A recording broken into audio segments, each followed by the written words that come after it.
Bismillah, walhamdulillah, wassalatu wassalamu ala habibina, Sayyidina Muhammad, sallallahu alayhi wa sallam. Mansour Djamil, ancien député. J'ai eu l'honneur d'être dirigé pendant 10 ans par le président Moustapha Niasse, mais Mansour Djamil, président de Besduniak. Monsieur le Président, Monsieur le Premier ministre, Monsieur le Président de l'Assemblée nationale, mes chers collègues et mes chers compatriotes, nous parlons d'un dialogue politique et quand on parle de politique, on parle des paroles, on parle des écrits,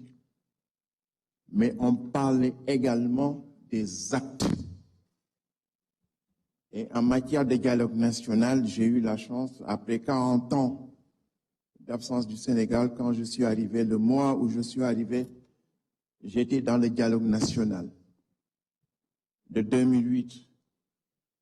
J'y étais avec des gens exceptionnels. Ahmed Mokhtar Mbaw, Yann Yalla Rafetal Touraï,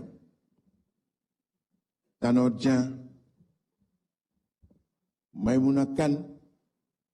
Mamadou Touré, des gens qui ont fait leur preuve partout et pendant presque 1 an et demi. Ce dialogue a été un questionnement pluriel de tous les problèmes du Sénégal. Nous l'avons conclu, nous l'avons adopté et en plus nous avons eu la chance immédiatement après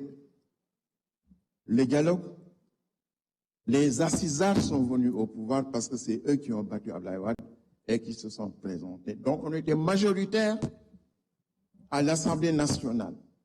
On pouvait passer toutes les résolutions des assises nationales, mais nous avons perdu cette occasion-là. C'est pourquoi, Monsieur le Président, on ne peut pas réinventer la boussole.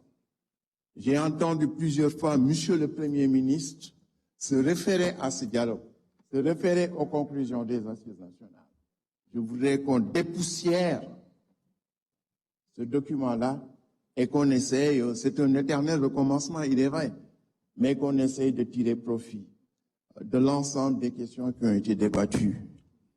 pendant 1 an et demi. Nous sommes partisans de dialogue parce que notre religion, l'islam, nous demande de dialoguer. Allah subhanahu wa ta'ala dit au prophète, ñi nga nekkal na say nawle nanu wa shawirhum fil amri fa iza azamta fatawakkal ala Allah. Na nga leen di consulter, na nga diisoog ñoom lu ñu la indi rek na nga ko wecceeg ñoom soo demee nag ba déglu ñëpp nag waaw soo dégloo ñëpp waaw fa boobu fu la lépp nekk soo dégloo ñëpp fa tawakkal ala Allah na nga jël yëpp nga delloo ko yàlla mu décider wala nga gëmmu doo comme su fekkee ni yaa ngi jox sa doom nivaquine bu weex danga naan gëmmal naan fii nag yàlla daf ko wax ni que le deuxième fa la foofu la affaire bi yëpp nekk soo déglu arab mënoo ko dégg. Kon Monsieur le Président,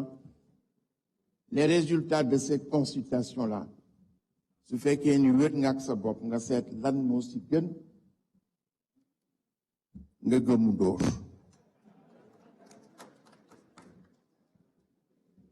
Barki démb rek Ousseynou on était ensemble à Saint-Louis si guddi Sëñ Babacar bi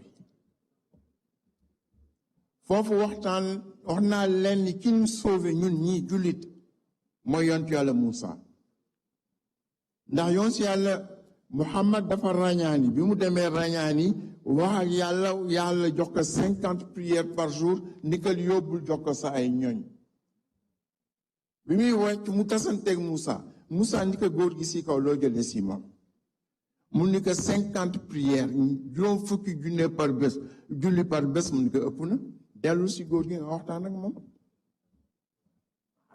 mu ni ko dellul nga waxtaan ak moom bi mu delloo mu koy wàññi di ko wàññi wa kaana ya'muru Moussa ar-rujuu ila ar-rahmani mustasxilan xamla al-haadi al-karami mu ni ko wàccal muy wàcc di wàcc di ko wàññi di ko wàññi dialogue ak yàlla dialogue diggante Moussa ak Muhammad sallallahu alayhi wa sallam Muhammad ak a gën Muhammad tax ñu bind ko waaye bi mu ñëwee ñuy dialogue ba yàlla def ko 5 prières gis nga 5 prières yooyu yàlla si mbaaxam ni ko am na valeur 50 prières par jour kon nag dialogue rek moo nu may loolu kon noonu continuer dialogue assalaamu aleykum wa rahmatullahi taala